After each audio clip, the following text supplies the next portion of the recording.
हत्या की रात तुम गए थे वहां? जी सर, लेकिन सर मेरे वहां पहुंचने से पहले उसने उन्हें मार दिया था। उसने? किसने? विराट ने। विराट? ये क्या बोल रही हैं आप झूठ बोल रही हैं। आपने मुझे नहीं, विराट को देखा होगा। वही तो मुझे फंसा रहा है। अगर ये विराट नहीं है तो विराट है कौन? कहाँ है? कोई विराट है ही नहीं योर ऑनर।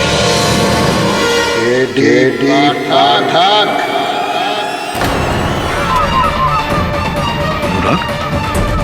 अनुराग नहीं, विराट।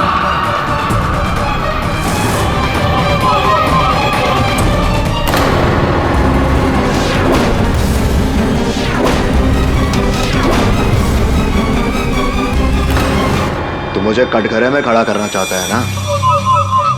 ले, कर ले।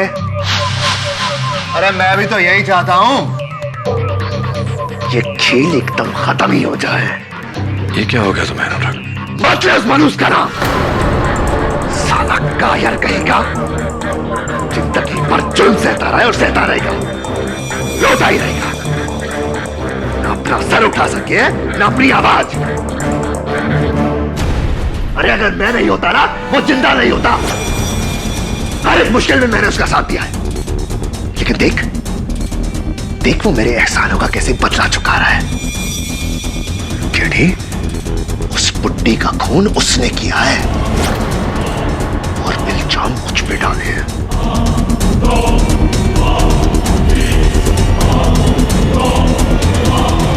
लेकिन तो उसकी बातों में कैसे आ गया केडी? हाँ? द ग्रेट केडी पाठक। यार मुझे तो लगता था तू इस देश का सबसे समझदार वकील है। यार तू तो सिर्फ एक मामूली जज्बाती इंसान है जिसे कोई भी धोखा दे सकता है, कोई भी। केडी, वो दुनिया को धोखा दे रहा है और तुझे भी। मुझे तुझ पर तरस आता है केडी, तरस।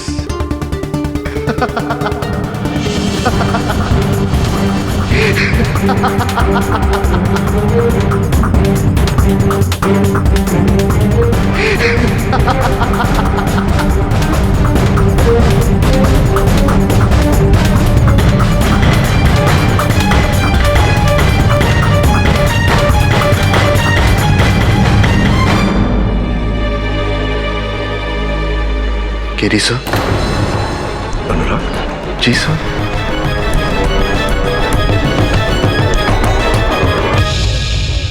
क्या अनुराग ही विराट है? विखंडित व्यक्तित्व, मनोभाजन, स्प्लिट पर्सनालिटी। एक ही शरीर में दो अलग अलग शख्सियत। सर, उसे अपनी इस हालत के बारे में पता होना चाहिए। Unfortunately not Varun.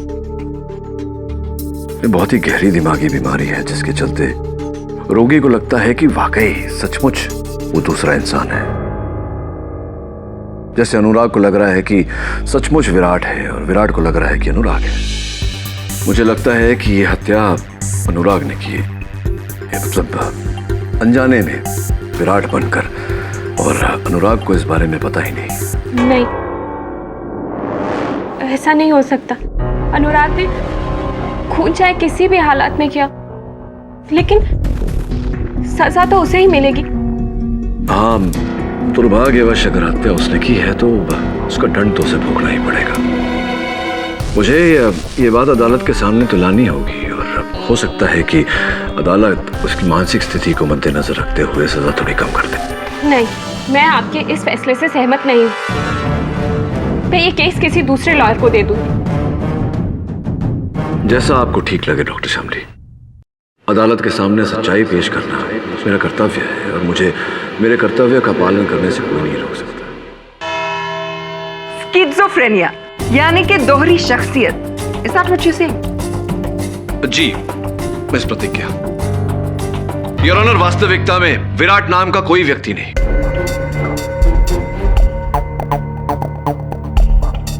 ये केवल एक काल्पनिक पात्र है जो मेरे मुवक्किल की मानसिकता में बसा है। ये क्या कह रहे हैं आप केडी साहब? क्या कह रहे हैं आप? विराट नहीं है, मैं विराट हूं।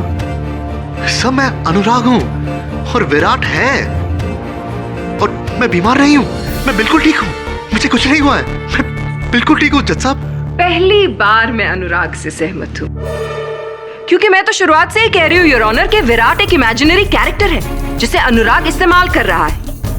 और अब जब उनका सच पकड़ा गया तो एक चालाक पैतरे को मिस्टर पाठक एक मेडिकल कंडीशन का रंग दे रहे हैं ताकि वो अपने मुवक्किल को बचा सके। बचा नहीं रहा हूं योर ऑनर, अपने मुवक्किल की सच्चाई अदालत को बता रहा हूं। हाँ, अगर अनुराग ने विराट बनकर मिसेस मिस्त्री की हत्या की है तो ये अदालत से दंड का पात्र है, लेकिन इसे दंड इसकी मानसिक स्थिति पर नजर रख के दी जाए। केडी, सिवाय तुम्हारी दलील के इस बात का क्या सबूत है कि अनुराग की दिमागी हालत ठीक नहीं है और वो खुद को विराट समझता है? अनुराग, तुम तो एक होनहार चित्रकार हो, क्या अदालत के लिए तुम विराट का चित्र बना सकते हो? जी सर, बिल्कुल बना सकता हूं।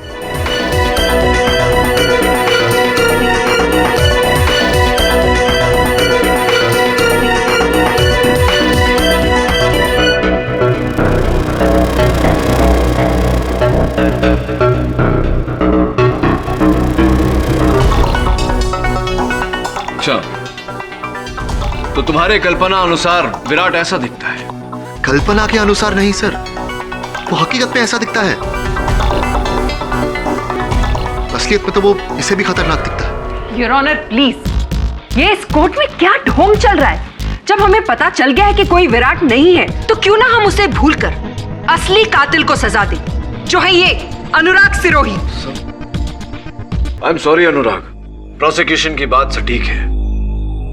अब तक हम विराट को दोषी ठहरा रहे थे, लेकिन उसका कोई दोष नहीं। मिसेस मिस्त्री के हत्यारे तुम हो। क्या कह रहे सर? अब ये क्या कह रहे हैं? वही कह रहा हूं जो सच है। और काश विराट स्वयं अदालत में आकर अदालत को यह सच बता सकता, लेकिन दुर्भाग्यवश वो तो कहीं दूर छिपा हुआ है। योर ऑनर, प्रतिपक्ष स्वीकार करता है कि अनुराग सिरोही ने ही मिसेस मिस्त्री की हत्या की।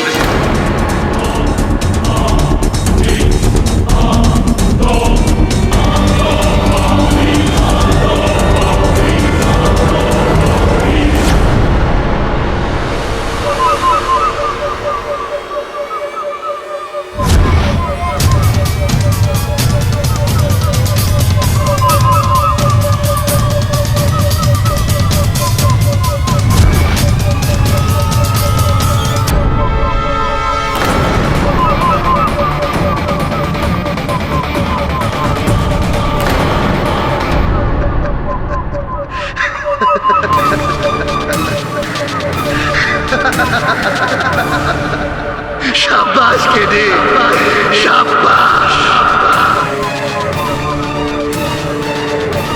अनुराग को मौत का फरमान सुनाकर तूने मुझे जिंदा कर दिया, जिंदा कर दिया।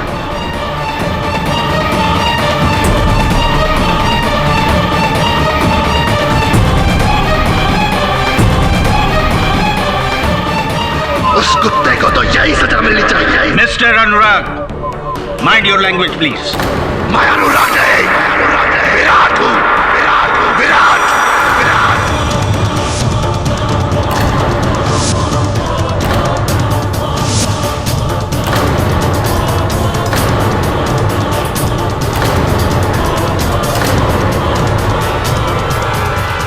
और मैं यहाँ इसीलिए आया हूँ ताकि तुम सबको बता सको, उस बुढ़िया का खून मैंने नहीं किया, मैंने नहीं किया, अनुराग ने किया है, अनुराग ने।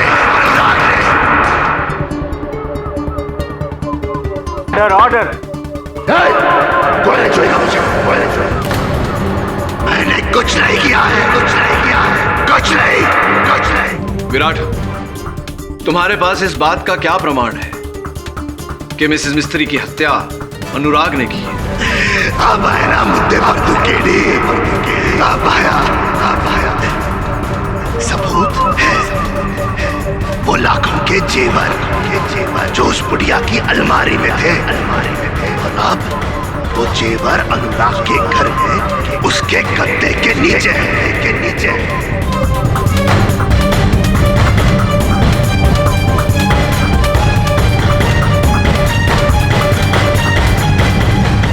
भूल हो रही है तुमसे, क्योंकि मिसेस मिस्त्री की कबर्ड से कोई गहने गायब नहीं है। तो उस बुढ़िया की व्हीलचेयर के पास देखो। जब अनुराग ने उस बुढ़िया पर हमला किया था, तब उस बुढ़िया ने अनुराग के कुर्ते का कॉलर पकड़ा था और बटन टूटकर वहीं गिर गया था। वो बटन वहीं मिल जाएगा। हाँ, ये सारी बातें तुम कैसे जानते हो? क्या तुम थे वहां मिसेस मिस्त्री के घर? हाँ, मैं गया था वहां। उस बेवकूफ को रोक ले, लेकिन वो मेरी नहीं माना। मार दिया उसे, मार दिया उस बुढ़िया को। लेकिन पुलिस को तो कुर्सी की सीट के नीचे कुछ भी नहीं मिला। ठीक से ढूंढेंगे तो मिलेगा ना। बोला ठीक से ढूंढे।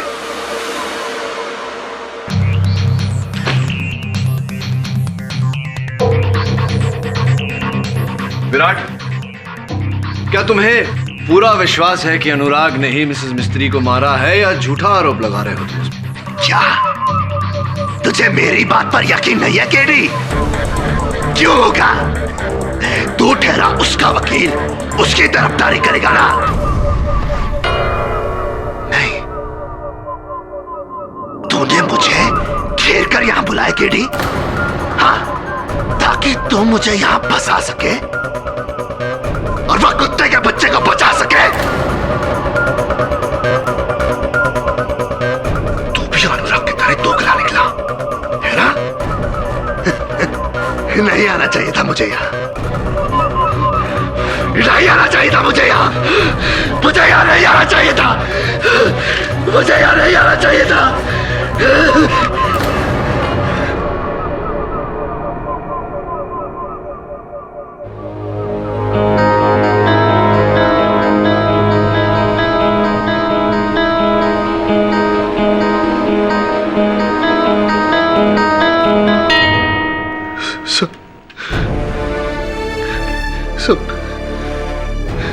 मेरा कोई यकीन क्यों नहीं करता था?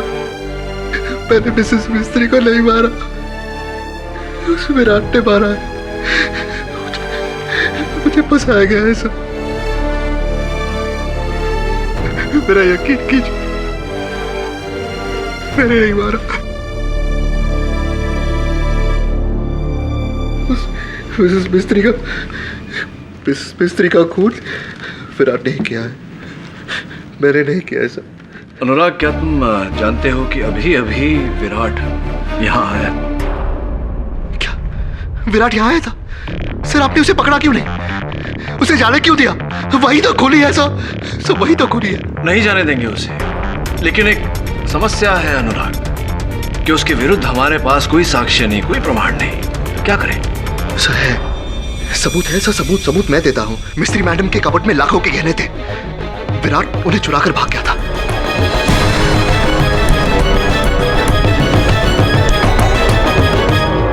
उसी के पास मिलेंगे, उसी के पास होंगे वो गहने।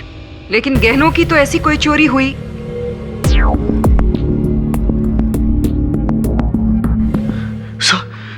सब जब विराट ने मिस्त्री मैडम पर हमला किया था, तो उस छीना झपटी में मिस्त्री मैडम ने उसके कुर्ते का कॉलर पकड़ा था और उसके कुर्ते का बटन टूटकर वहीं गिर गया था।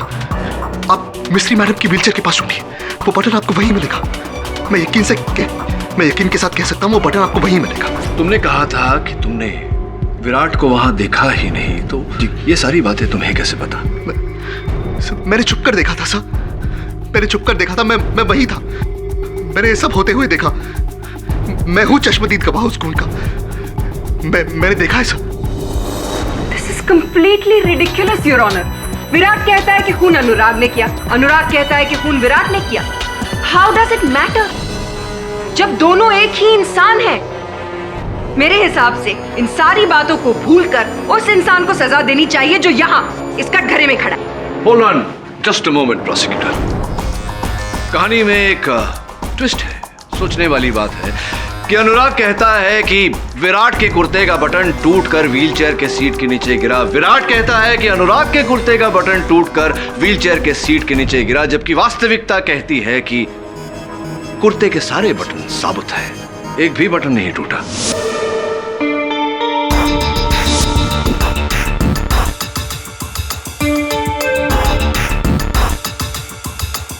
इसका मतलब ये झूठ बोल रहा है। ये नहीं योर ऑनर, ये दोनों झूठ बोल रहे हैं। अनुराग और विराट एक दूसरे से शत्रुता निकाल रहे हैं। इसका एक ही अर्थ है योर ऑनर कि अनुराग उर्फ विराट हत्यारा नहीं, हत्यारा कोई तीसरा है। Your honour, this is complete and utter nonsense. Your honour, mister Pathak तो अब क्या कहना चाहते हैं कि ये ड्यूल नहीं मल्टीपल पर्सनालिटी है? योर ऑनर, कातिल सिर्फ एक है और वो हम सब के सामने खड़ा है, अनुराग सिरोही। योर ऑनर,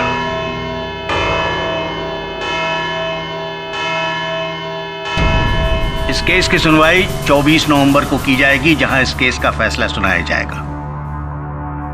तब तक ये अदालत पुलिस को हुक्म देती है कि मिस्टर अनुराग सिरोही और मिसेस मिस्त्री के घरों की तलाशी ली जाए, ताकि कोई छुपा हुआ सबूत हो तो वो मिल सके और इस केस का फैसला और मजबूत हो।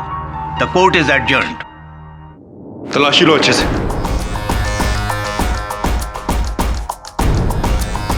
सर, गहने तो यहीं पर है। इसका मतलब केडी सही था। विराट उर्फ अनुराग दोनों झूठ बोल रहे थे। बटन तो नहीं है यहाँ।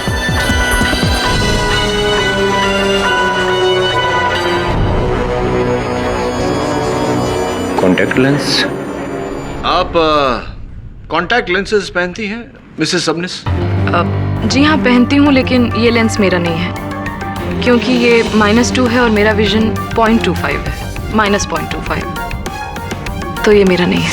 हाँ, वैसे हमारा पावर जो है वो -2 ही है, लेकिन हम कॉन्टैक्ट लेंसेज नहीं पहनता है, चश्मा पहनता है हर टाइम, इंटेलेक्चुअल देखने के लिए। साहब, मेरी नजर तो एकदम पक्की है, फिर मैं लेंस क्यों पहनूंगा? हाँ, मैं कॉन्टैक्ट लेंसेज पहनता हूँ और मेरा नंबर भी -2 ही है, लेकिन मैं सेमी सॉफ्ट लेंसेज पहनता हूँ। ये सॉफ्ट लेंस है, ये मेरा लेंस नहीं है।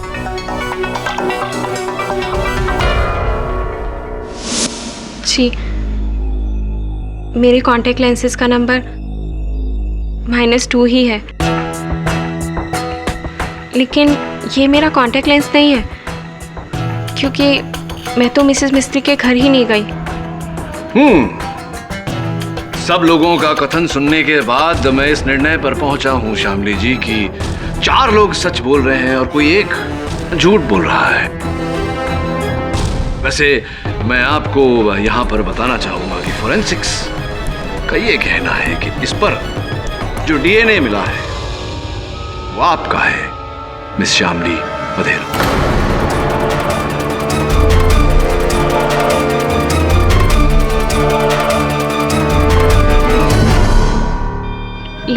लेकिन आप तो मिसेस मिस्त्री के घर गई ही नहीं थी। अचंभे की बात है कि आपका कॉन्टैक्ट लेंस वहां कैसे पहुंचा और ठीक उसी जगह पर मिला जिस जगह पर मिसेस मिस्त्री की हत्या हुई थी। कैसे हुआ ये?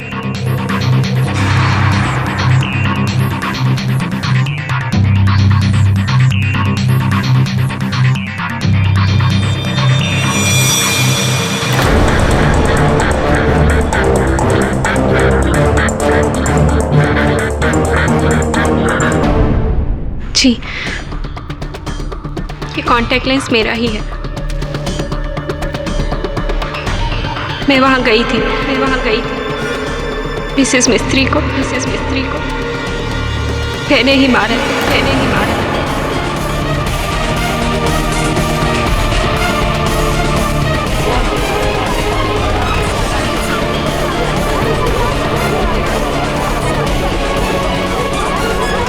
Order, silence in the court please.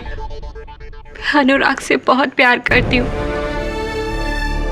और पिछले कुछ दिनों से मिसेस मिस्त्री उसे मेरे खिलाफ भड़का रही थी, उसे मुझे छोड़ने की बात कह रही थी। इसी बारे में बात करने के लिए मैं उनके घर गई और हमारी बहस इतनी बढ़ गई कि मैंने उन्हें मार डाला। और फिर जब अनुराग वहां पहुंचे तो आपने इनके सर पर वार किया, इन्हें बेहोश किया और इस हत्या में फंसा दिया। जी, मुझे लगा अनुराग मिसेस मिस्त्री की बातों में आकर मुझे छोड़ देगा, लेकिन ऐसा कुछ भी नहीं था। और फिर इसी बात का पछतावा आपको मुझ तक ले आया अनुराग को बचाने के लिए। जी, मुझे माफ कर दो अनुराग। यह अदालत मिसेस बहरोज मिस्त्री के कत्ल के जुर्म में शामली वधेरा को गिरफ्तार करने का हुक्म देती है और अनुराग सिरोही को इस केस से बाइज्जत बरी करती है। The case is closed.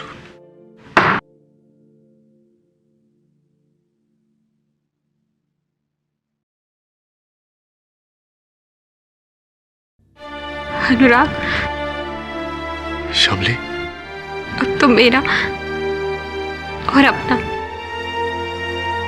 हम दोनों का सपना पूरा कर इस दुनिया के सबसे बेहतरीन पेंटर बनकर।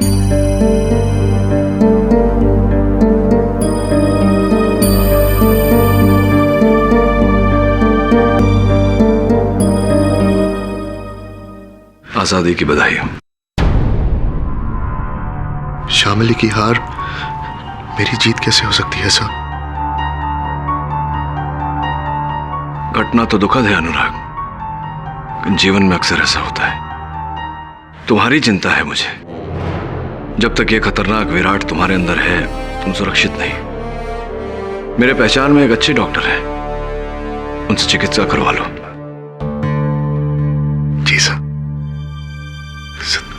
Thank you very much sir. आपने हर एक कदम पर मेरा साथ दिया है। सब अगर विराट बनकर मैंने आपसे कोई बदतमीजी की हो तो प्लीज माफ कर देना मुझे। ऐसा कुछ नहीं साहब, सच में मैंने आपसे गलत कहा था कि आप एक जज्बाती इंसान हो जिसे कोई भी धोखा दे सकता है। सर, आपने तो अपने जज्बातों को काबू में रखकर ये केस जीता है। Thank you very much sir. अपना ख्याल रखना। जी, बाय। एक मिनट। जी सर। क्या कहा तुमने? ये बात तो विराट ने कही थी मुझे। यार, तू तो सिर्फ एक मामूली जज्बाती इंसान है जिसे कोई भी धोखा दे सकता है। और जहां तक मेरा ज्ञान है, अनुराग को विराट की कोई बात का पता नहीं होता और विराट को अनुराग की कोई बात का पता नहीं होता।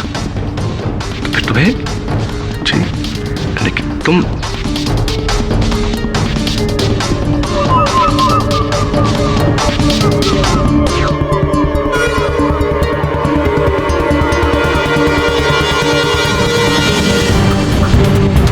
All the best.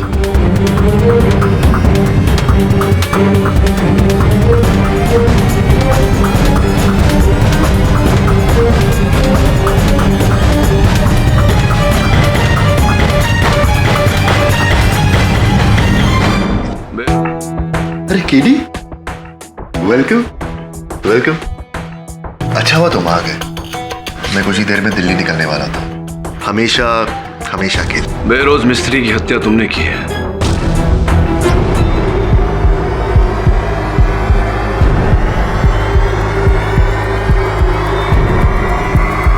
की फर्क पैदा है केडी, किसने मारा किसने नहीं।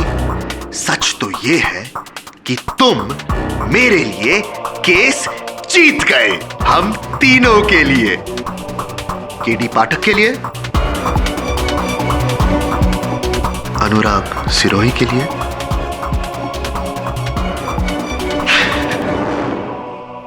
और उस कुत्ते विराट के लिए। क्या बात है, तुम्हारी अदाकारी के लिए तुम्हें पुरस्कार देना चाहिए, है ना? मुझे भी यही लगता है कि मैं बहुत अच्छा एक्टर हूं। लेकिन तुम ही बताओ, जो बात चित्रकारी में है वो अदाकारी में नहीं है। एक कोरे कागज पर अपना प्रेम ब्रश घुमाकर मैं करोड़ों कमा सकता हूं, करोड़ों। लेकिन अफसोस उस बहरोज मिस्त्री को मेरे कला की कदर नहीं थी। वो मेरे एग्जिबिशंस कैंसिल करके उस 2 टके की सबनेस को दे रही थी। तुम ही बोलो, इज देयर एनी कंपैरिजन? हाँ? अरे तुम खड़े क्यों हो? तुम मेरे दोस्त हो, बैठो, चाय पियोगे? पूरी स्टोरी सुनाऊंगा। विराट चाय बहुत अच्छी बनाता है, बहुत अच्छी। बैठो बैठो।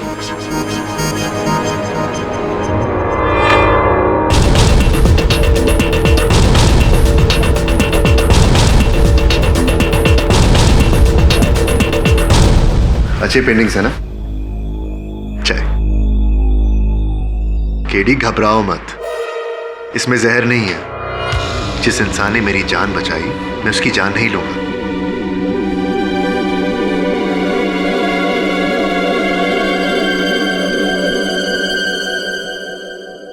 एक बात बताओ अनुराग, बहरोज मिस्त्री को तुमने मारा ये तो तय है, लेकिन विराट को जन्म क्यों दिया?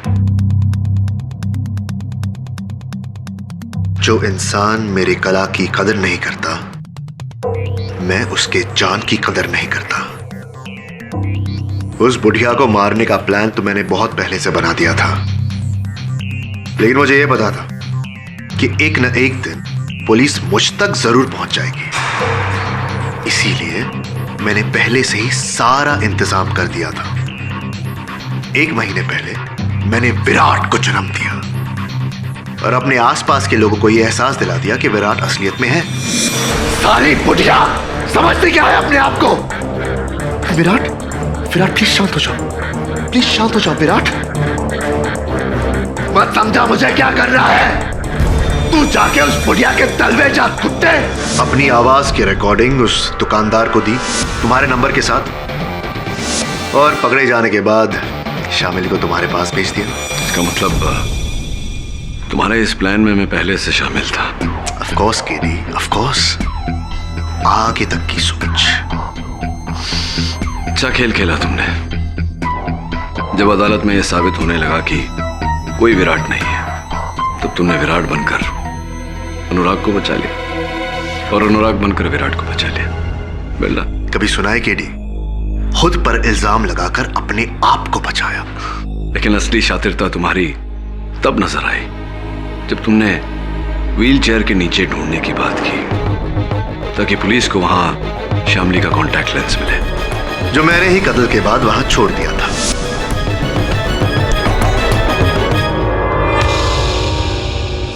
अनुराग तुम तो बच गए, लेकिन बेचारी शामली। बेचारी शामली, रियली सैड। लेकिन केडी, उसको भी तो अपने ही किए की सजा मिल रही है ना। अगर प्यार में अंधे होंगे तो ठोकर तो लगेगी ही ना। अंग्रेजी में एक पुरानी कहावत है Anurag, fool me once, shame on you, fool me twice, shame on me. हाँ, ये मेरी हार है कि एक बार तुमने मुझे धोखा दिया, लेकिन दोबारा धोखा खाने की बेवकूफी नहीं करूंगा। मतलब तुम ये केस फिर से लड़ोगे मेरे खिलाफ? क्यों अपनी जगहसाई करना चाहते हो केडी? तुमने इतनी मेहनत करके मुझे सच्चा साबित किया, अब मुझे झूठा साबित करके तुम अपने आप को झूठा साबित करोगे? हाँ? मेरी नहीं, अपनी चिंता करो। चाय अच्छी बनाते हो तुम, लेकिन एक सलाह देता हूं, ये दूध वाली चाय पीने की आदत छोड़ दो। जेल में खाली चाय मिलेगी। क्या? नहीं, आप झूठ बोल रहे। अनुराग को पिछले 15 सालों से जानती, वो ऐसा कुछ कर ही नहीं सकता। शामली, तुम्हारे इसी 15 वर्षों के विश्वास का फायदा उठाया अनुराग ने, और मैं उसके इस खेल पर से पर्दा उठाना चाहता हूं। शामली, अदालत के इस निर्णय का उच्च न्यायालय में विरोध करना चाहता हूं। नहीं, मैं ये मानने को ही तैयार नहीं हूं कि अनुराग कातिल है। चलो, तुम कहती हो तो मान लेते हैं कि अनुराग कातिल नहीं, तो क्या तुम कातिल हो? तुम्हारे इस अपराध को स्वीकार करने के कारण असली अपराधी बाहर आजाद घूम रहा है, क्या ये ठीक है? देखो शामली, तुम्हारी सम्मति के बिना मैं इस केस को दोबारा खुलवा नहीं सकता। मुझे अपना वकील नियुक्त करो, इस केस में न्याय होने दो। प्लीज शामली।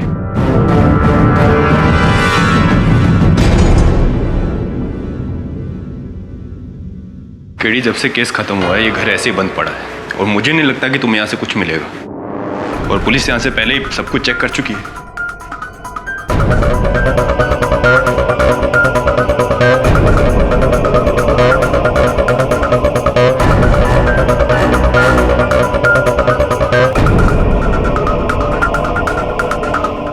ये नीले कलर का निशान किस चीज का है?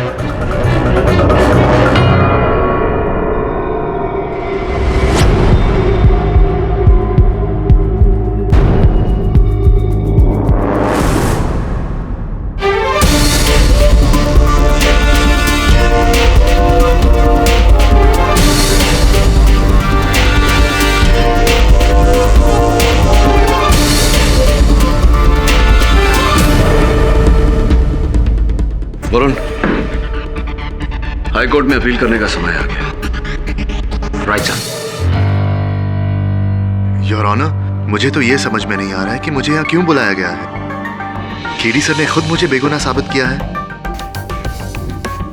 और अब तो मैं एक बहुत अच्छे साइकियाट्रिस्ट से ट्रीटमेंट भी ले रहा हूँ। तो ये केस खोलने में मतलब क्या बनता है? वो इसलिए अनुराग कि शामली ने अपना बयान दिया।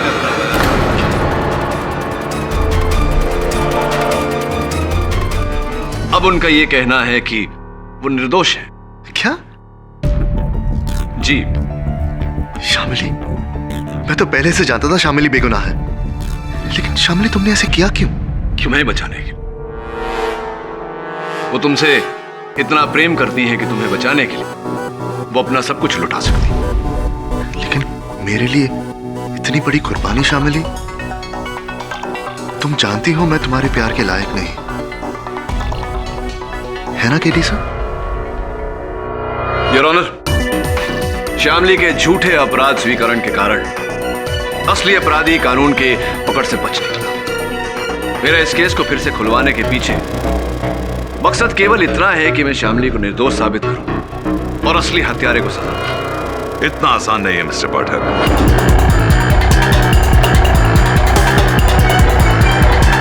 अक्सर मुजरिम गुनाह कबूल करके मुकर जाते हैं। शामली ने भी शायद यही किया।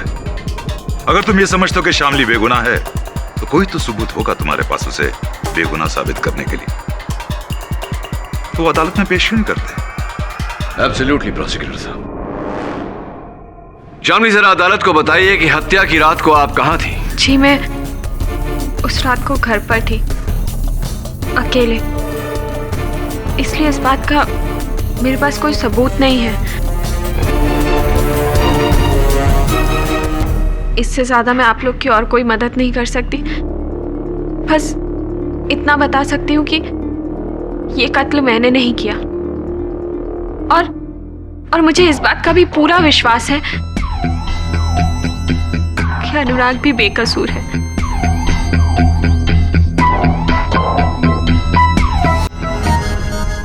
अनुराग, एक बार फिर से अदालत को यह बताने का कष्ट करें कि उस रात क्या हुआ था। जी सर, बता देता हूं। उस रात जब मैं मिस्त्री मैडम के घर गया था तो कातिल पहले से ही वहीं छुपा हुआ था। उसने मेरे सर पर पीछे से वार किया, एक फूलदान से, जिसकी वजह से मैं बेहोश हो गया। क्या वो फूलदान ऐसा ही था जैसा कि वहां मेरे मेज पे रखा? सर, आप ही ने मेरा केस लड़ा था सर, आप तो जानते हैं ऐसा ही था। हाँ, ऑफ कोर्स। तो ये बताओ कि तुम पर वार किस जगह हुआ था? सब ठीक है। सब मुझ पर हमला मिस्त्री मैडम के बेडरूम के बाहर हुआ था, उनके कमरे के बाहर। कमरे के बाहर? अच्छा, तब अनुराग, मेरी दुविधा ये है कि आप पर हमला, आप पर वार अगर कमरे के बाहर हुआ तो मिसेस मिस्त्री के शयन कक्ष के अंदर की दीवार पर फूलदान के टूटने के निशान कैसे आए? जी जी, योर ऑनर, ये कुछ तस्वीरें हैं मिसेस मिस्त्री के घर के बेडरूम के दीवारों की, जिस पर फूलदान के टूटने के कारण नीले रंग के खरोंचे लगी हुई है। और ये फूलदान का टूटा हुआ टुकड़ा जो उनकी बिस्तर की बगल वाली मेज के नीचे से मिला। इससे स्पष्ट होता है योर ऑनर कि फूलदान कमरे के बाहर नहीं कमरे के अंदर टूटा था, और इस बात के गवाह इंस्पेक्टर तबे है योर ऑनर। अगर फूलदान बेडरूम में टूटा है तो फिर अनुराग का बयान? वास्तविकता में हुआ यह कि मिसेस मिस्त्री ने अपने हथियारे की ओर फूलदान दे मारा, लेकिन उनका निशाना चूका और फूलदान जाकर लगा बेडरूम के अंदर की दीवार पर।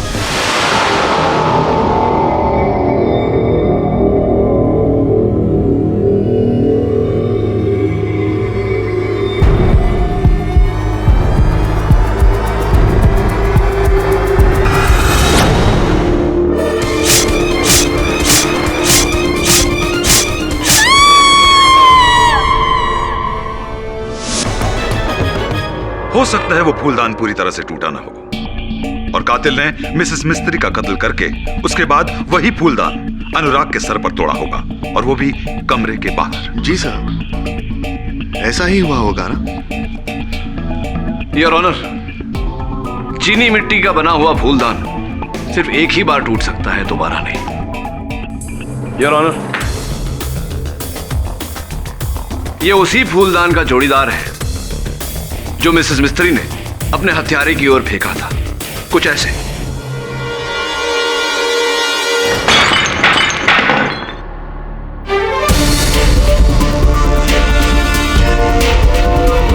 अब आप ही बताइए यो, केस टूटे हुए फूलदान की द्वितीय बार टूटने की क्या संभावना है? तो फिर ये फूलदान के टुकड़े अनुराग के आसपास क्यों मिले? उसे तो कमरे में होना चाहिए था। यही तो इनका झूठ पकड़ा गया। इन्होंने मिसेस मिस्त्री की हत्या करने के बाद टूटे हुए फूलदान के टुकड़े बड़ी सावधानी से उठाए, किसी कपड़े में लपेट कर, ताकि उस पर इनकी उंगलियों के निशान ना आए, और ले जाकर बाहर बिखेर दिए, ये जताने के लिए कि इन पर वार उसी फूलदान से हुआ था।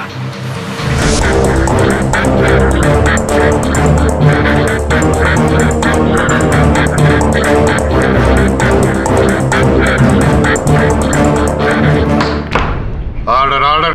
झूठ है सर, ये सरासर झूठ है सर। अगर मेरे सर पर फूलदान से वार नहीं हुआ तो ये घाव आया कैसे? ये चोट आपने अपने आप को दी है। सर, आप क्या कह रहे हैं? मैंने खुद दिया। ठीक है सर, आप ये साबित कर दीजिए।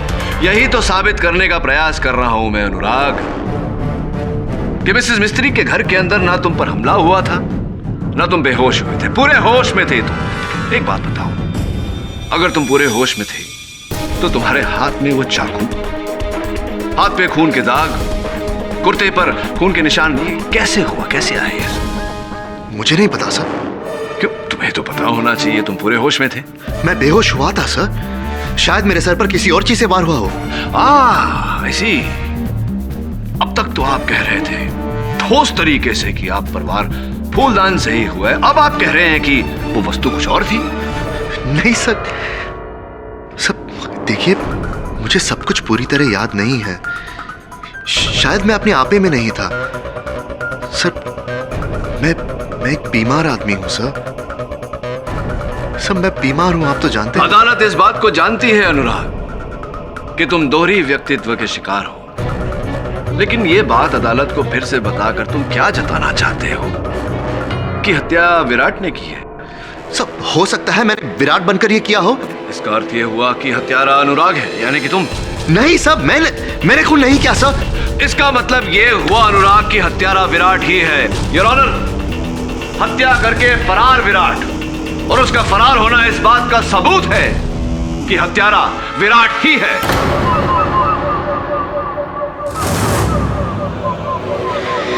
केडी पाठक,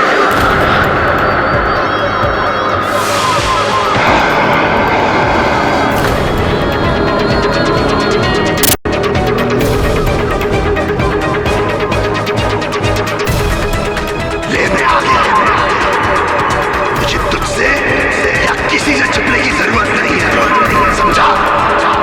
क्योंकि मैंने कोई खून नहीं किया, मैं बेकसूर हूं।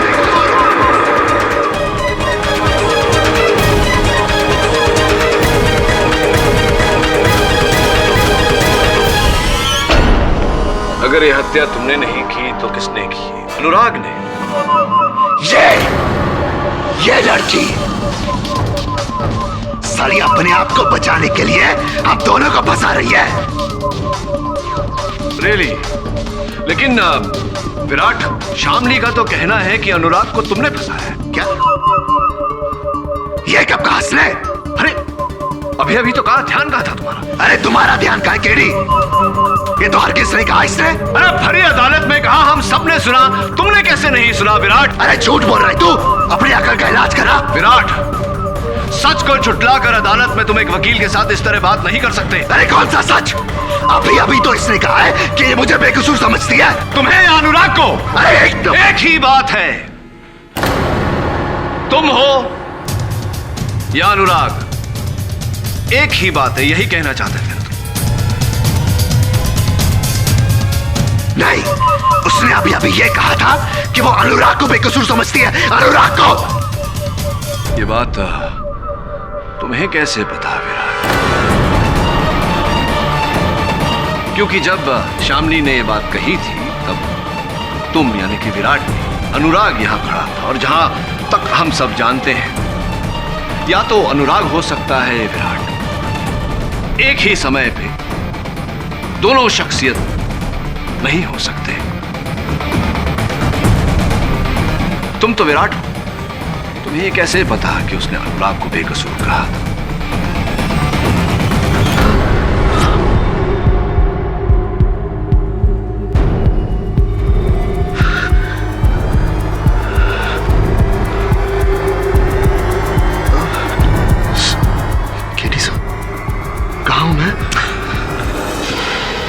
तुम मुश्किल में हो अनुराग। दुर्भाग्यवश अपना ही रचा हुआ खेल ठीक से तुम खेल नहीं पाए। योर ऑनर, वास्तविकता में ये पूरा षड्यंत्र इसी का रचा हुआ है। अनुराग और विराट एक ही व्यक्तित्व है और ये मन अनुसार उन दोनों के बीच रंग बदलता रहता है ताकि इसकी हत्या का आरोप किसी तीसरे पर आए। Am I right, Mr. Anurag Sirohi, or am I right?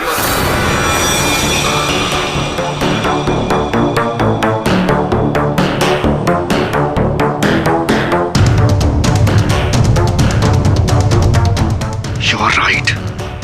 Then I'm gonna kill you for it.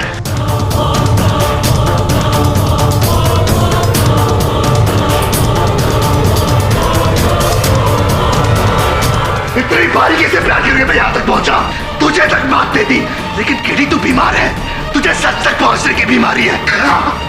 बीमार तू है, मैं नहीं, बीमार तू है।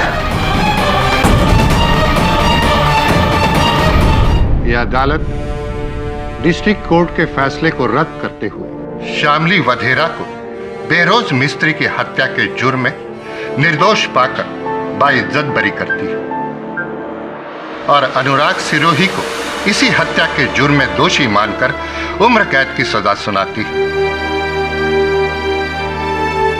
The case is closed.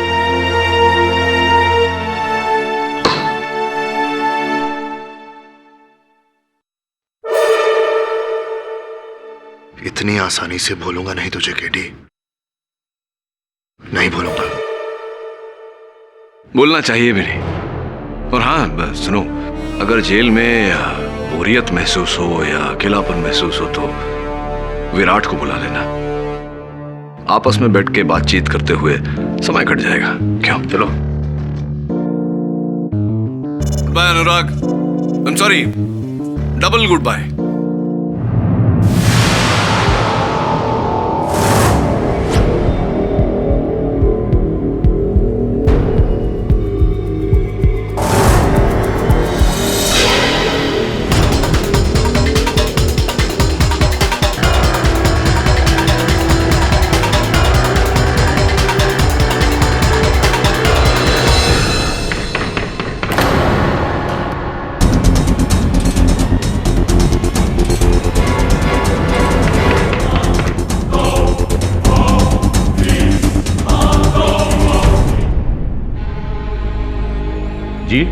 जी मैंने आपको फोन किया था।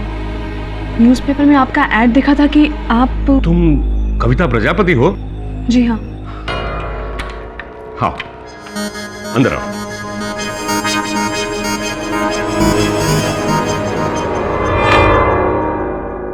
तुम्हारे पिता का नाम दिनकर प्रजापति और मां का नाम रेणुका प्रजापति। उन दोनों की मौत एक ट्रेन एक्सीडेंट में, माफ करना, लेकिन तुम्हें मालूम है कि तुम्हारे माँ बाप ने तुम्हें ऋषिकेश के नवजीवन अनाथ आश्रम से गोद लिया था? जी हाँ, ये बात मालूम है मुझे, पर आप मुझे ये सब क्यों बता रहे हैं? अपना दाहिना हाथ बताना। ऐसे नहीं, उल्टा करके।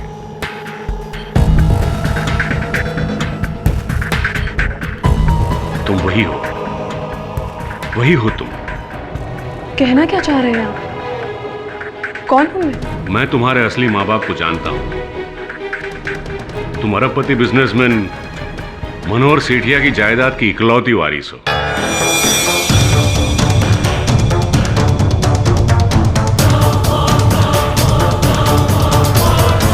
तुम्हारे पिता राघव सेठिया की मौत तुम्हारे पैदा होने से पहले ही हो चुकी थी और तुम्हारे दादा मनोहर सेठिया ने तुम्हारी मां राधा को कभी स्वीकार नहीं किया। उन्हें तुम्हें पैदा होते ही ऋषिकेश के नवजीवन अनाथ आश्रम में छोड़ दिया और वहीं पे मैं तुम्हारी मां को मिला।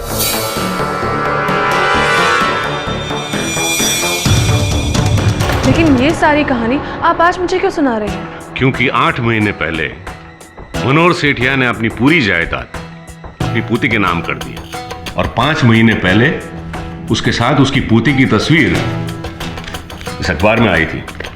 देखो इसे।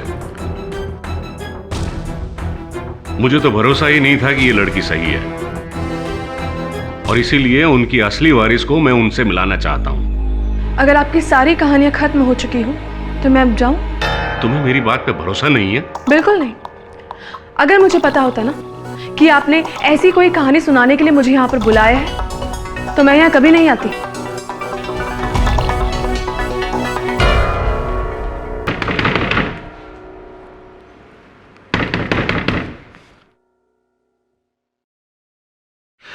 नमस्कार स्वामी जी, मेरा नाम राहुल चंद्रा है। मैं सिर्फ ये जानना चाहता था कि ये लड़की यहाँ क्यों आई थी? आपको इससे क्या मतलब है?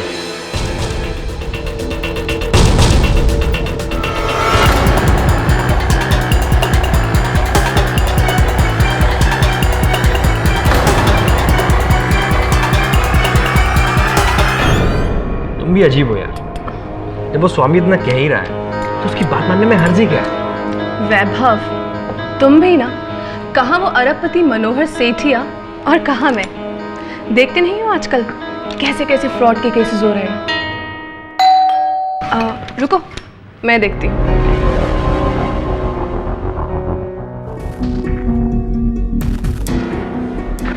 नमस्कार कविता जी, मेरा नाम राहुल चंद्रा है। मैं मनोहर सेठिया जी की तरफ से आया हूँ। क्या आप स्वामी सदानंद से मिलने गई थी? जी, इस सवाल का जवाब देना जरूरी है? नहीं, बिल्कुल ज़रूरी नहीं है, लेकिन मैं आपको यहाँ ये बताने के लिए आया हूँ कि वो स्वामी एक फ्रॉड है। प्लीज़ आप उसकी बातों में मत आइएगा, यही आपके लिए अच्छा होगा। देखिए, मुझे उनकी बातों में आना है या फिर नहीं आना है, ये मैं बहुत अच्छे से जानती हूँ। और हाँ, आपको इस बारे में चिंता करने की बिल्कुल ज़रूरत नहीं है।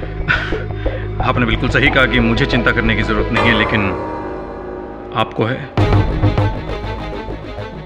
क्योंकि मिस्टर सेठिया को उनकी असली पोती मिल चुकी है। लेकिन ये स्वामी अभी भी ये प्रूव करने पर तुला है कि उसकी पोती कोई और है। इसलिए प्लीज़ मैं आपसे ये रिक्वेस्ट करूंगा कि अगर आपको अपनी ज़िंदगी में कुछ मुसीबतें नहीं चाहिए तो आगे से स्वामी से मत मिलिएगा।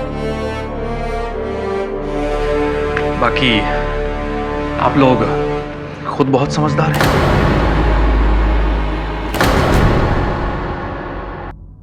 क्या आप दोनों को पूरा विश्वास है इस बात पर कि जिस व्यक्ति ने आप पर हमला किया उसी ने आपको धमकी दी? जी हाँ।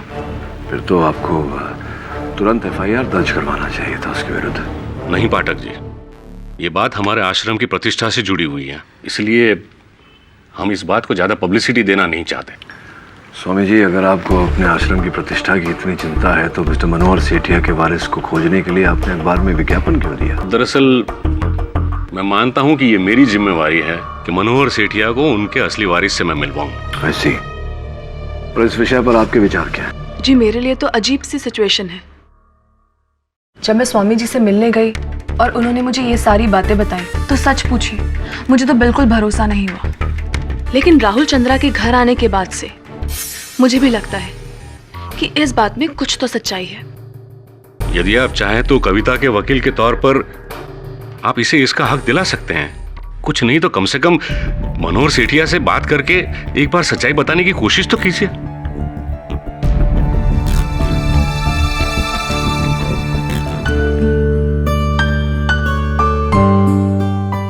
दादाजी, आपकी दवा लेने का वक्त हो गया। लीजिए, दवाई ले लीजिए। तू मुझे वापस मिल गई है ना, तो मुझे किसी दवाई की कोई जरूरत नहीं। चलिए, अब बहाने मत बनाइए और चुपचाप मेरे अच्छे दादू की तरह दवाइयाँ ले लीजिए। चलिए। अरे नहीं बेटा। नहीं। चाचा जी, मिस्टर केडी पाठक आ गए। अरे तो क्या अब मैं यहाँ से उठकर बाहर उनके स्वागत के लिए आऊं? अरे वो मुझसे मिलना चाहते हैं, मैं नहीं। आप मुझ पर हमेशा इस तरह भड़कते क्यों हैं? मैं तो सिर्फ यही कहने आया था कि क्या मैं उन्हें अंदर भेज दूं या फिर... अरे भेज दो उन्हें अंदर। दादाजी, आप दिवाकर से ऐसे बात क्यों करते हैं? वो आपका सगा भतीजा है, उसे बुरा लगता होगा। भतीजे के साथ साथ वो मेरा सेक्रेटरी भी है, और अगर सेक्रेटरी पे रोब जमाने को ना मिले तो सेक्रेटरी रखने का फायदा ही क्या है? मिस्टर सेठिया, अरे मिस्टर केडी पाठक। मिस्टर केडी पाठक, आइए, तशरीफ रखिए।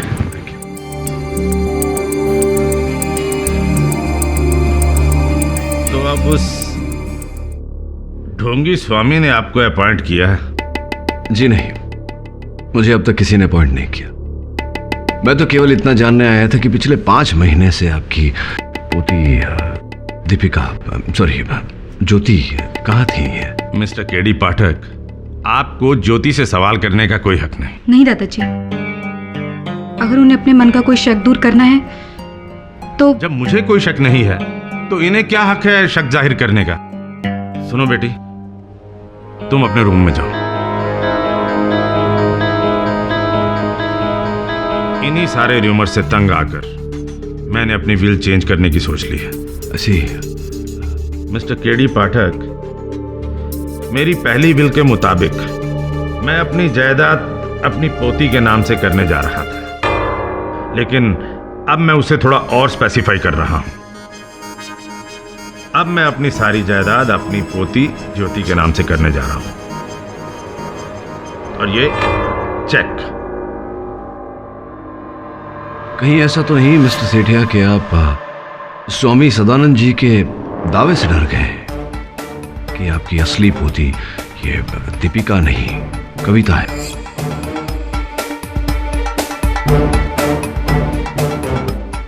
If you don't mind mister Sethia, ऐसी कोई चाल मत चलिएगा जिससे आप ही को नुकसान हो। चेक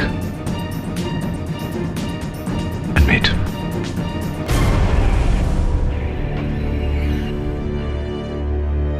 दिवाकर, अरे जल्दी आओ। जी चाचा जी। कविता को फोन लगाओ और उससे कहना कि कल शाम 7 बजे मैं उससे मिलना चाहता हूं। हाय। हाँ दिवाकर जी, बैठिए बैठिए। केटी, हाँ। ये आदमी तुम्हारे लिए 7 बजे से इंतजार कर रहा है। कहिए दिवाकर जी, क्या बात? जी, मुझे मिस्टर मनोहर सेठिया यानी कि मेरे चाचा जी ने भेजा है। इस एनवलप में आपके लिए 25 लाख रुपए का चेक है। तो आपके चाचा जी मुझे इस बात की घूस दे रहे हैं कि मैं स्वामी सदानंद की बातों में विश्वास न करूं। आपके चाचा जी सच्चाई क्यों नहीं देखना चाहते? क्यों नहीं जानना चाहते हैं कि वो उनकी पोती है या नहीं? जी, ये सब बातें तो मुझे समझ में नहीं आती, लेकिन मुझे खुद शर्मिंदगी हो रही है इस तरह आप जैसे इंसान को रिश्वत देने की बात भी सोचते हुए। लेकिन मैं क्या कर सकता हूँ, मैं वही कर रहा हूँ जो मुझे बोला गया है। ये लिफाफा आप अपने चाचा जी को लौटा दीजिएगा।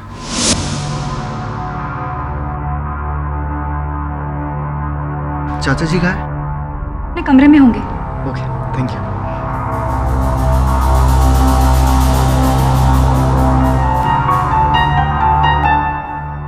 चाचा जी, ये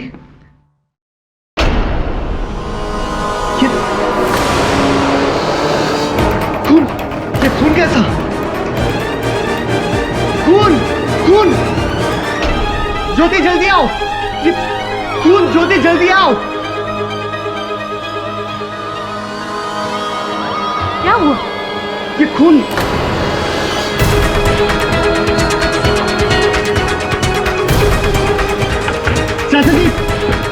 चाचा जी दरवाजा खोलिए! दरवाजा खोलने की कोशिश कीजिए ना।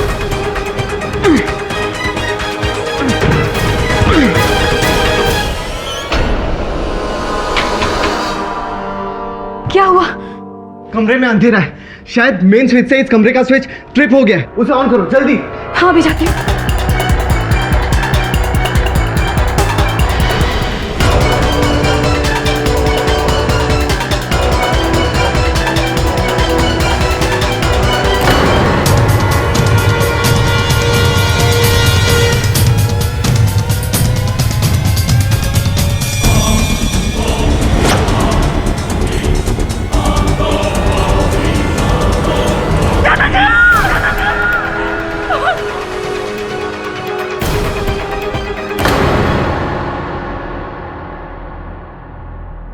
मिसेस कविता प्रजापति,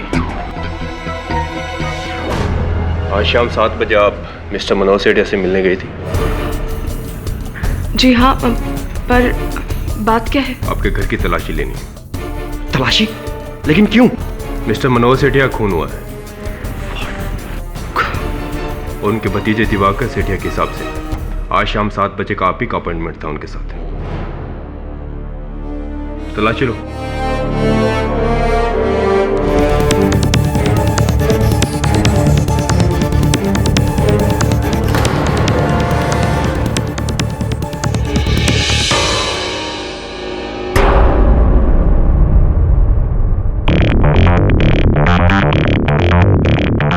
इसका चाकू का है।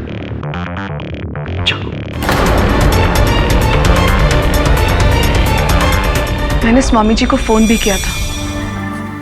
उन्होंने कहा कि वो 6:30 बजे मिस्टर सेठिया को मिलने जाएंगे और 7 बजे मुझे भी वहीं मिलेंगे। पर जब मैं वहां पहुंची तब वहां पर कोई नहीं था। फिर मैंने थोड़ी देर इंतजार किया और मैं वापस चली आई। और तभी से स्वामी जी लापता है। इसका मतलब? इसका मतलब आप बहुत ही गंभीर समस्या में हैं।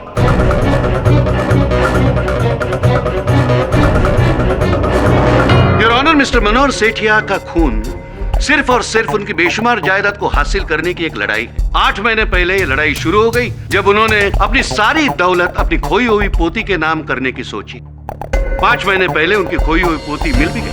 सब कुछ ठीक चल रहा था कि अचानक एक दिन कविता प्रजापति यानी कि ये लड़की स्वामी सदानंद के कहने पर अपने आप को मिस्टर मनोहर की पोती साबित करने की कोशिश करती है। और जब ये इनका प्लान कामयाब नहीं होता तो 3 नवंबर शाम 7 बजे मिस्टर मनोहर के उसी बंगले पे पहुंचती है और उनका खून करती है।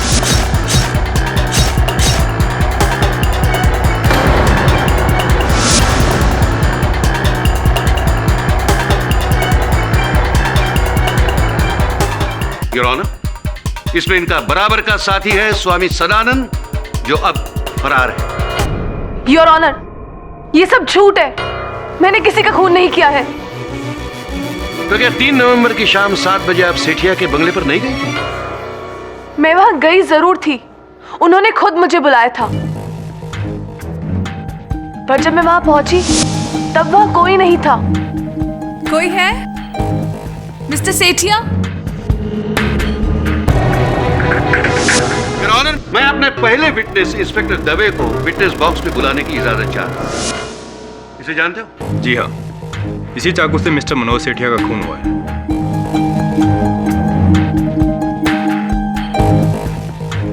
और ये सेट? जी सेट हमें कविता प्रजापति के घर से मिला है। योर ऑनर, खून का ये हथियार, ये चाकू इसी सेट का है। ये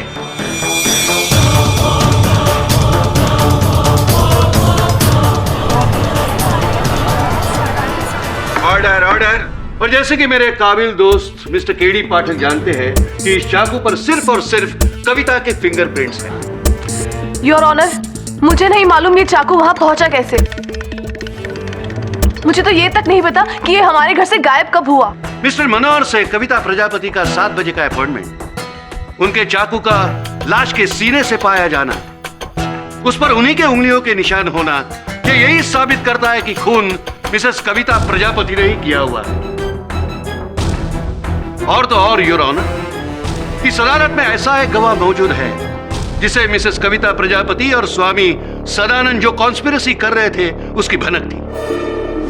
मिस्टर राहुल चंद्रा, 1 नवंबर की शाम आप स्वामी सदानंद से मिलने गए थे? जी हाँ, मिस्टर सेठिया ने खुद मुझे वहां जाने के लिए बोला था, क्योंकि स्वामी सदानंद ये बात प्रूव करने पर तुला था कि दीपिका मिस्टर सेठिया की असली पोती नहीं है। जब मैं वहां पहुंचा तो मैंने देखा कि वो स्वामी सदानंद था ही नहीं, वो एक फ्रॉड था।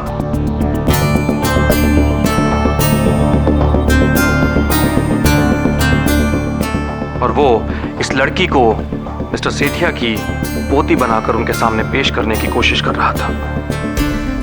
स्वामी सदानंद फ्रॉड है ये पता करने के बाद आपने क्या किया? जी, मैंने कविता और इनके हस्बैंड को ये बात समझाने की कोशिश की कि वो फ्रॉड स्वामी की बातों में ना आए, लेकिन तब मैं ये नहीं जानता था कि ये खुद उस पाखंडी के साथ मिलकर मिस्टर सेठिया की हत्या कर देगी। ये विटनेस प्लीज। मिस्टर चंद्रा, कृपया कर अदालत को बताएं कि क्या कार्य करते थे आप मिस्टर सेठिया के लिए? जी, 1 साल पहले मिस्टर सेठिया ने मुझे अपनी पोती को ढूंढ निकालने के लिए बोला, और जब मैंने उनकी पोती को ढूंढ निकाला तो उन्होंने अपने बिजनेस की देखभाल करने के लिए मुझे अपने पास ही रख लिया। Very good. और किस प्रकार आपको पता चला कि स्वामी सदानंद एक ढोंगी है, फ्रॉड है? क्योंकि मैंने ये पता कर लिया था कि मिस्टर सेठिया की बहू ने अपनी 2 महीने की बच्ची को हरिद्वार के एक अनाथाश्रम में स्वामी सदानंद के पास छोड़ा था, और उस स्वामी की मौत आज से 6 महीने पहले हो चुकी है।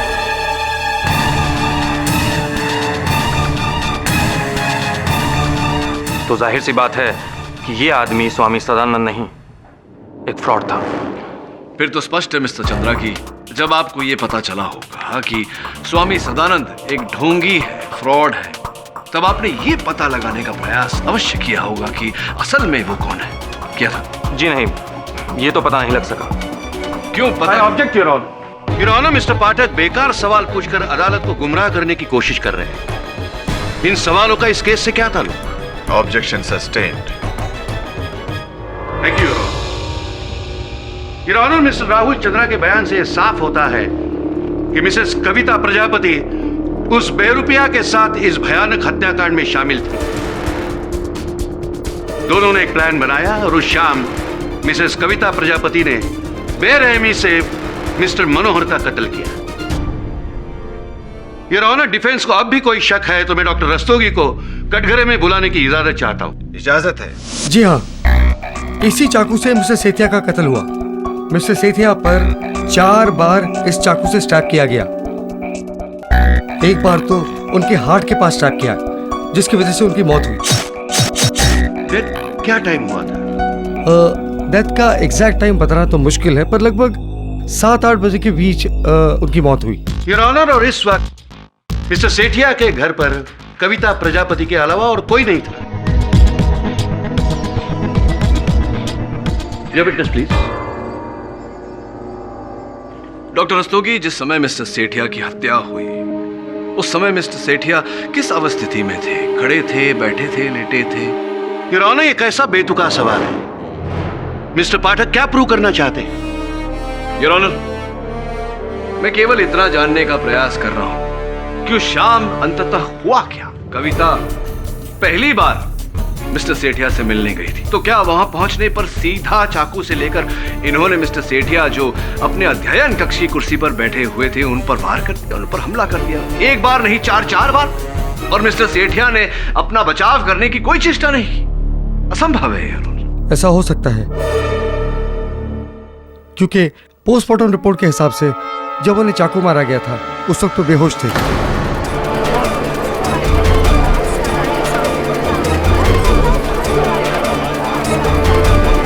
Order order.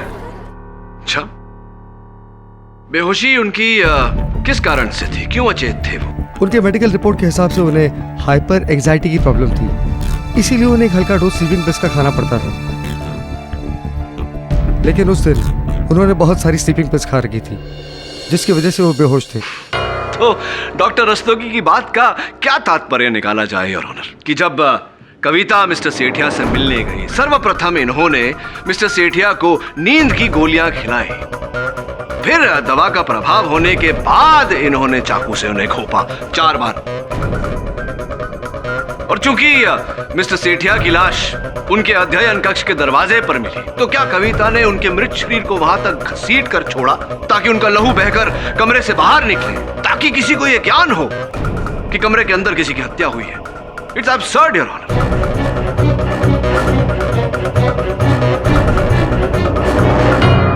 मनगढ़ंत कहानी है योर ऑनर। और जैसा कि पाया गया है कि उनकी लाश बरामद होने के समय उनका अध्ययन कक्ष का दरवाजा अंदर से बंद था, तो जिस हत्यारे की चेतना इतनी जागी हो कि वो दरवाजा अंदर से ताला लगाकर बाहर निकला, क्या वो निशानी के रूप में वो चाकू उनकी छाती में छोड़ जाएगा योर ऑनर?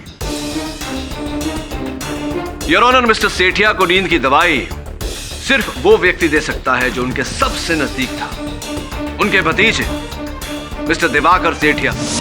जी, उस दिन मैं 6 बजे घर से निकल गया था और मुझे पहले चाचा जी के वकील से मिलना था।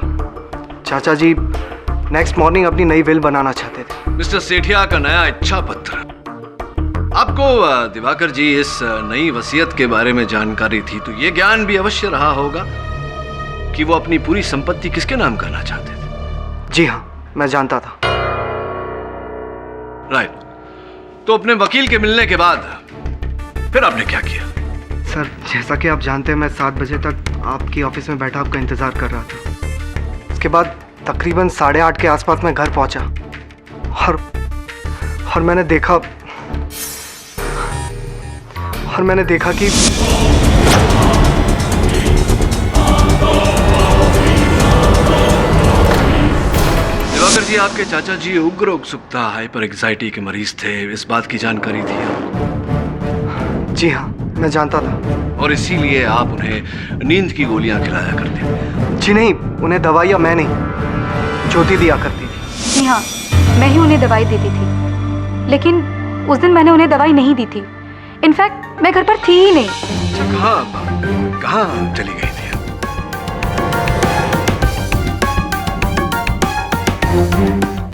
जी, वो मैं एक एनजीओ के लिए काम करती हूँ। उस दिन उसी एनजीओ की मीटिंग अटेंड करने गई थी और लगभग सब 8 बजे तक घर वापस लौट आई थी। योर ऑनर, और ये है एनजीओ के सारे मेंबर्स की statement. Your honour, mister KD Pathak सिर्फ अदालत का वक्त बर्बाद कर रहे हैं। दीपिका यानी कि ज्योति सेठिया के बयान से साफ जाहिर है कि जब कविता प्रजापति सेठिया के बंगले पर पहुंची तब वहां कोई नहीं था। खुद कविता ने भी यही बात कही है। सारे बयानों से साफ जाहिर है कि मिस्टर सेठिया का खून कविता प्रजापति के अलावा और कोई नहीं कर सकता है। इसलिए मैं अदालत से दरख्वास्त करता हूं कि वो अपना फैसला सुनाए।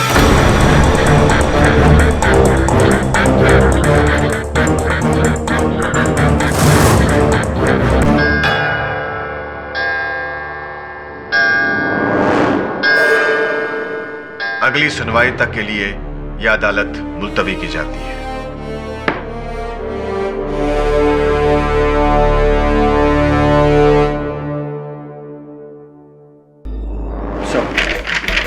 जैसे कि आपने कहा, राहुल, ज्योति, कविता और दिवाकर, इन सब के बैकग्राउंड्स के बारे में हमने पता कर लिया और इनके घरों की तलाशी भी कर ली। ये देखिए सर, बहुत ही दिलचस्प बातें पता चली। इंटरेस्टिंग। और स्वामी जी का कोई पता चला? सर, उनके बारे में कुछ पता नहीं चला। एक काम कर, उनके लॉज जा, वहाँ वॉचमैन का रजिस्टर, रिसेप्शन का register, CCTV footage, telephone records सब चेक कर, मुझे बता। Right sir. योर ऑनर, पिछली सुनवाई में ही यह साबित हो गया था कि कविता प्रजापति ने ही मिस्टर सेठिया का कत्ल किया है। इसलिए मैं आपसे विनती करता हूं कि आप अपना फैसला सुनाइए। राणे साहब, इतने उतावले क्यों हो रहे हैं आप? धीरज रखिए जरा। योर ऑनर, मैं दिवाकर को कटघरे में बुलाने की आज्ञा चाहता हूँ। इजाजत है। दिवाकर जी, आप ज्योति उपनाम दीपिका को कब से जानते हैं? यही कुछ 5-6 महीने से, जब से वो हमारे घर आई है। 5-6 महीनों से या कई वर्षों से? सर, क्या मतलब है आपका? आप कहना क्या चाहते हैं? मैं ये कहना चाहता हूं दिवाकर जी कि आपने दीपिका के साथ मिलकर मिस्टर सेठिया को मारने का यह षड्यंत्र रचा और यह अवसर पाते ही आपने बड़ी निर्दयता से उनकी हत्या कर। क्या बकवास है ये? मैं ऐसा क्यों करूंगा? क्योंकि दिवाकर जी, उनके भतीजे होने के नाते आपको उनकी धन संपत्ति से एक फूटी कौड़ी भी नहीं मिलने वाली थी। और जब आपको ये बात पता चली कि वो अपनी सारी धन संपत्ति अपनी पोती के नाम कर देना चाहते हैं, तब आपने दीपिका को ज्योति बनाकर उनके समक्ष रख दिया और उन्हें यह विश्वास दिलाया कि वो ही उनकी पोती है। और इस बात का सबूत भी है मेरे पास दिवाकर जी। योर ऑनर, दीपिका उर्फ ज्योति की हस्तलिपि में ये पत्र जो हमें इनके कमरे से बरामद लिखा है, मैं तुम्हारे सेठिया सेठ को विश्वास दिला चुकी हूँ कि मैं उन्हीं की पोती हूँ। जल्द ही सारी जायदाद हमारी होगी और फिर ऐश ही ऐश।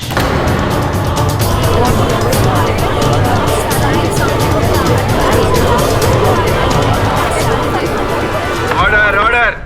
ये लेटर दीपिका ने मुझे नहीं, किसी और को लिखा था। आप खुद ही देख लीजिए, उसमें मेरा नाम तक नहीं है। बल्कि ये लेटर मुझे दीपिका के कमरे से मिला था, जिससे मुझे ये पता चला था कि दीपिका चाचा जी की असली पोती नहीं है।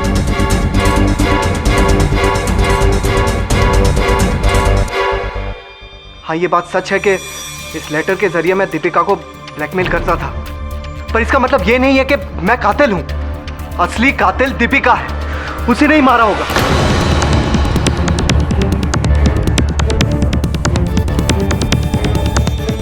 योर ऑनर, इनकी बातों का खुलासा तो दीपिका ही आकर कर सकती है, लेकिन उन्हें बुलाने से पहले मैं राहुल चंद्रा को बुलाना चाहूंगा।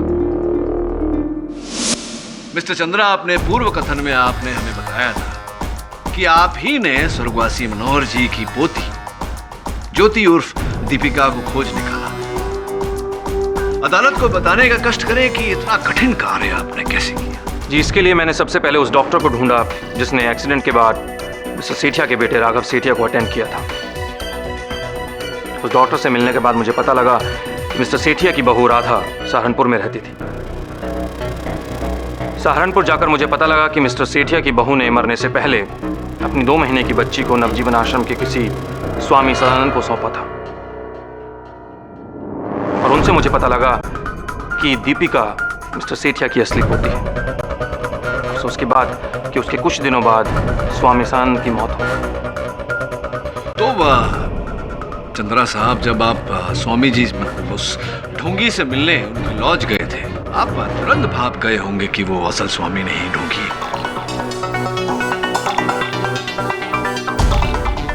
जी, मैं उन्हें देखते ही पहचान गया कि वो एक फ्रॉड था और वो इस सिचुएशन का फायदा उठाने की कोशिश कर रहा है। तो आपके कहने का तात्पर्य क्या ये निकाला जा सकता है कि स्वामी जी से मिलने से पहले आप दीपिका को नहीं जानते थे?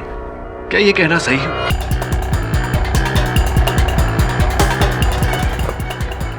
नहीं, मैं उसे कैसे जान सकता हूँ?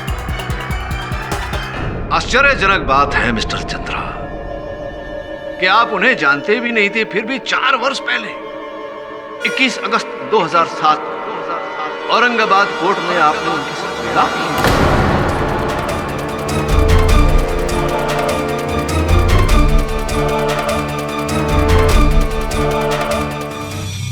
ये आप क्या कह रहे हैं? वास्तविकता बता रहा हूं मिस्टर चंद्रा। आप अपने ही विवाह संबंध को भूल गए। कोई बात नहीं, स्मरण करा देते हैं। Your honour, Aurangabad registrar office से मिला हमें ये मिस्टर चंद्रा और दीपिका के विवाह का प्रमाण पत्र है।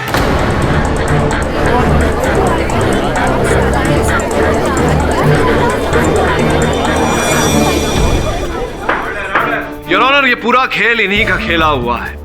इन्हीं ने दीपिका को ज्योति बनाया और मिस्टर सेठिया को यह विश्वास दिलाया कि वो ही उनकी पोती है। और जब मिस्टर सेठिया को यह पता चला कि दरअसल वो उनकी पोती नहीं है, तो बड़ी चालाकी से इन्होंने मिस्टर सेठिया की हत्या कर दी।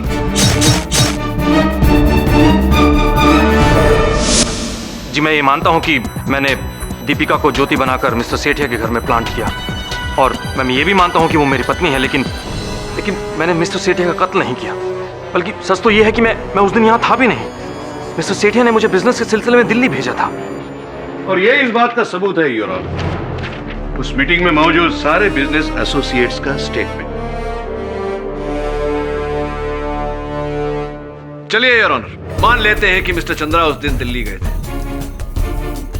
लेकिन इस बात को नकारा नहीं जा सकता कि इन्होंने धन संपत्ति की लालसा में आकर दीपिका को ज्योति बनाया और मिस्टर सेठिया के साथ छल किया, और इस अपराध का दंड इन्हें मिलना चाहिए। योर ऑनर, यहाँ मिस्टर सेठिया के कत्ल का केस चल रहा है और ना ही इस बात का कि किसने उन्हें धोखा दिया और किसने नहीं। मिस्टर राहुल चंद्रा, अब आपको कुछ कहना है? अदालत में गीता पर हाथ रखकर झूठी कसम खाना एक गुनाह है, और मिस्टर सेठिया की दौलत के लालच में किसी गलत वारिस को सामने लाना बहुत बड़ा धोखा है। इसलिए यह अदालत मिस्टर राहुल चंद्रा पर अलग से फोर्जरी का केस चलाने का हुक्म देती है।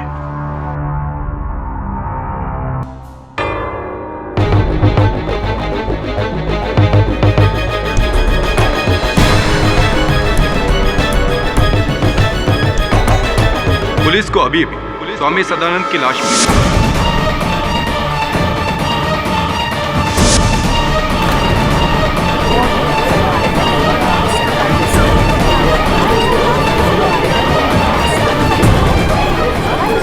Order order.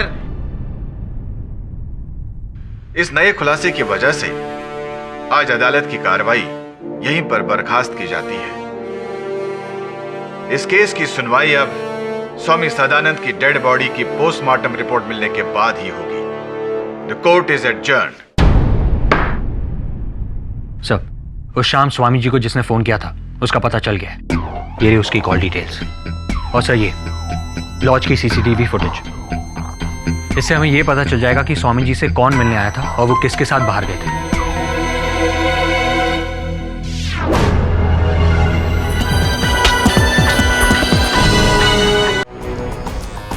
सर, कमरे की लाइट स्ट्रिप थी और दिवाकर ने ज्योति को मेन स्विच ऑन करने के लिए कहा था। मेन स्विच वहां है सर, और पुलिस को लाश यहां मिली। एक बात और सर, ज्योति से पहले दिवाकर ने खून को यहां देखा था।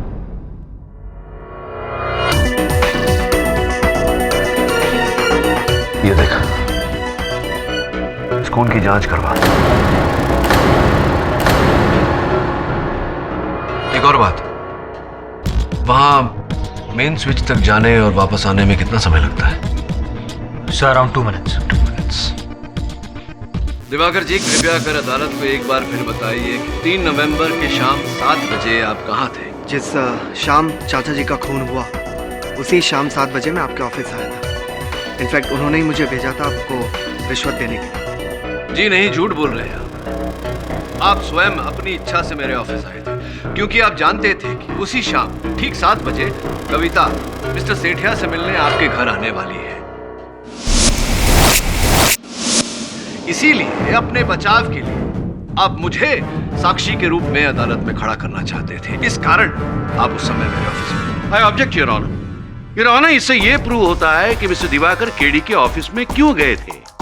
लेकिन गौर करने वाली बात यह है कि कत्ल के वक्त भी मिस्टर दिवाकर केडी के ऑफिस में ही थे। Objection overruled. चलिए दिवाकर जी, ये बताइए कि क्या आप स्वामी सदानंद को जानते थे? जी नहीं, मैं उन्हें नहीं जानता। नहीं जानते थे? तो फिर आपने 3 नवंबर की शाम 5 बजे उन्हें उनके लॉज के फोन पर कॉल क्यों किया? क्या मैंने कॉल किया था? जी हाँ, मैंने उन्हें कोई कॉल नहीं किया था। आप ही ने कॉल किया था योर ऑनर। ये उसी लॉज के फोन रिकॉर्ड है जिससे ये प्रमाणित होता है कि 3 नवंबर के शाम 5 बजे इन्होंने लॉज के फोन पर स्वामी सदानंद को फोन किया था। केवल इतना ही नहीं, फोन करने के बाद ये उनसे मिलने भी गए। मैं उनसे मिलने नहीं गया था और मैंने उन्हें कोई कॉल भी नहीं किया था। इनफैक्ट मेरे फोन से किसी और ने कॉल किया होगा, और पहले भी ये मैं कोर्ट में कह चुका हूँ कि मैं 6:30 बजे चाचा जी के लॉयर से मिलने गया। अच्छा, अगर आप अपने चाचा जी के लॉयर से मिलने गए थे तो उस लॉज के सीसीटीवी कैमरा फुटेज में आप स्वामी सदानंद के साथ कैसे हैं? देखिए।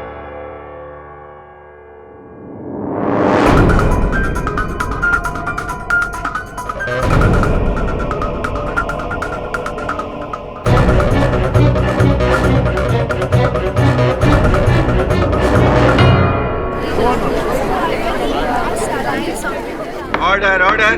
3 नवंबर शाम ठीक 6 बजे स्वामी सदानंद जी के साथ आपका ये चित्र उन्हीं के लॉज पर। और इतना ही नहीं, फोरेंसिक्स रिपोर्ट के अनुसार योर ऑनर, स्वामी जी की मृत्यु 6 और 6:30 के बीच में हुई। अनुसंधान से यह पुष्टि भी हो चुकी है कि वे ही असली स्वामी सदानंद जी थे। अब आप क्या कहेंगे मिस्टर सेठिया? हाँ, मैं स्वामी सदानंद से मिला था, लेकिन इसका मतलब ये नहीं है कि मैंने उनका खून किया। मैंने किसी का खून नहीं किया है।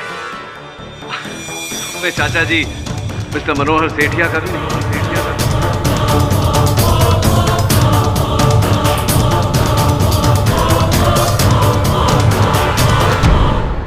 आप ही के हिसाब से मैं 6 से 6:30 बजे तक स्वामी सदानंद के साथ था। उसके बाद 7 बजे से 8 बजे तक मैं आपके ऑफिस में बैठा था और उसके बाद तकरीबन 8:20 को मैं घर पे पहुंचा और वहां पे मैंने दीपिका को देखा। तो जाहिर सी बात है कि मैं खून कैसे कर सकता हूं। क्या बात है मिस्टर सेठिया, प्रशंसा करनी पड़ेगी आपकी इस गणित की, इस इवैल्यूएशन की और आपके इस अद्भुत फुल प्रूफ योजना की। लेकिन दुर्भाग्यवश इस तरह हर अपराधी कोई ना कोई भूल कर जाता है, उसी तरह आपसे भी एक चूक हो गई। मैं समझा नहीं, तुम कहना क्या चाहते हो? मैं समझाता हूं योर ऑनर। दिवाकर जानते थे कि उस शाम 7 बजे मिस्टर सेठिया ने कविता को अपने घर बुलाया था मुलाकात के लिए। उस समय तक दिवाकर ये भी जान चुके थे कि दीपिका मिस्टर सेठिया की असली पोती नहीं, उनकी असली पोती कविता है।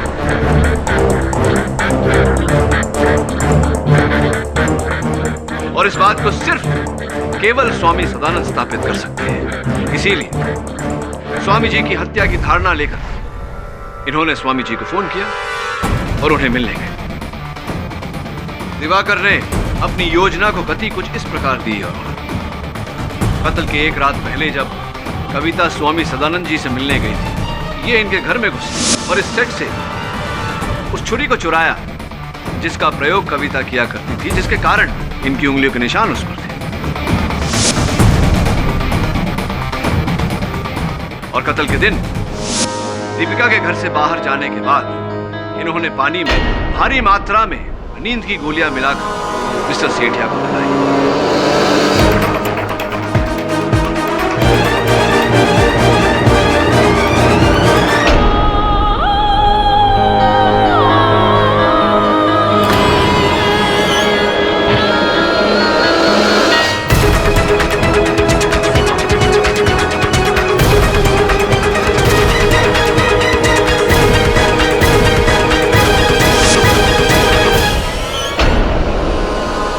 बाद ये स्वामी सदानंद जी से मिलने गए।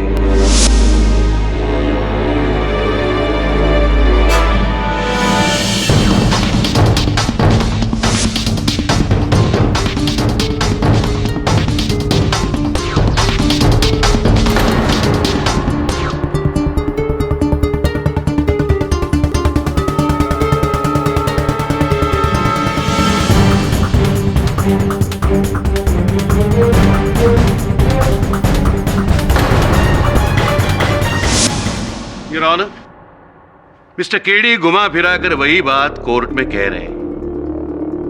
यह बात पहले ही साबित हो चुकी है कि 7 बजे से 8 बजे तक मिस्टर दिवाकर केडी के ऑफिस में ही थे। प्रोसिक्यूशन की बात 100% सच है योर ऑनर, किंतु 7:15 बजे जब दिवाकर मिस्टर सेठिया के घर पहुंचे, इन्हें वहां दीपिका मिली। दोनों ने मिस्टर सेठिया के अध्ययन कक्ष के दरवाजे के नीचे खून देखा।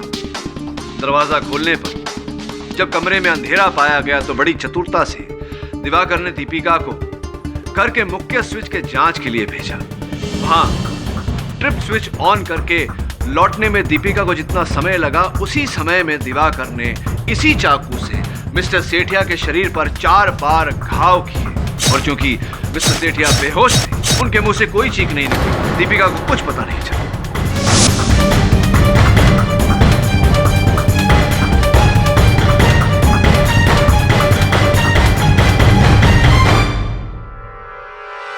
बकवास है ये। मिस्टर केडी कहानी बना रहे। उस दिन मैंने और दीपिका ने दरवाजे के नीचे खून देखा था। मैं चिल्लाया, कोई जवाब ना आने पर मैंने दरवाजा तोड़ दिया। उससे पहले चाचा जी का खून हो चुका था। झूठ बोल रहे हैं आप मिस्टर दिवाकर सेठिया, और यही आपकी चूक भी हो गई। वो खून आप ही ने मिस्टर सेठिया के दरवाजे के नीचे डाला था। आपने सोचा था कि वो खून क्योंकि मिस्टर सेठिया के शरीर के आसपास मिलेगा, सबको ये लगेगा कि वो खून मिस्टर सेठिया का ही है। और जैसा आपने सोचा था वैसा ही हुआ। पुलिस ने मिस्टर सेठिया के शरीर को उठाने के बाद उस खून को साफ कर दिया, लेकिन मुझे वहां उस खून के कुछ कंद मिले, जिसकी जांच करवाने से यह पता लगा है योर ऑनर कि वो खून मिस्टर मनोहर सेठिया का था ही नहीं। वो खून मिस्टर दिवाकर सेठिया ने ब्लड बैंक से खरीदा था, और ये रही उसकी रसीद।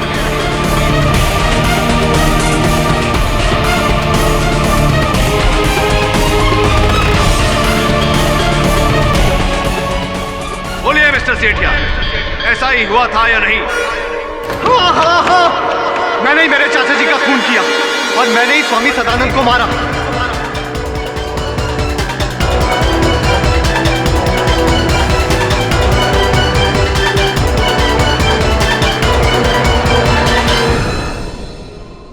क्योंकि मुझे पता था कि दीपिका असली ज्योति नहीं है, और चाचा जी दीपिका के नाम सारी दौलत करने वाले थे।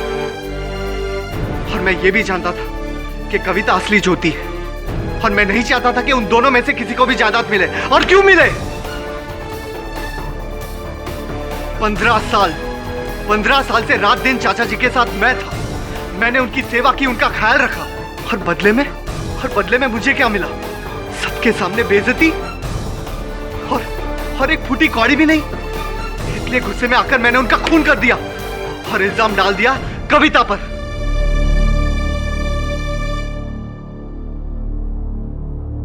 The defense rests, Your Honor. तमाम सबूतों और गवाहों के मद्देनजर यह अदालत दिवाकर सेठिया को स्वामी सदानंद और मिस्टर मनोहर सेठिया के कत्ल के जुर्म में दोषी पाते हुए उन्हें गिरफ्तार करने का हुक्म देती है। अपनी पूरी जांच और तसल्ली के बाद कविता प्रजापति को मिस्टर मनोहर सेठिया की जायदाद का वारिस मानती है, और यह अदालत कविता प्रजापति को बाइज्जत बरी करती है। Case is closed.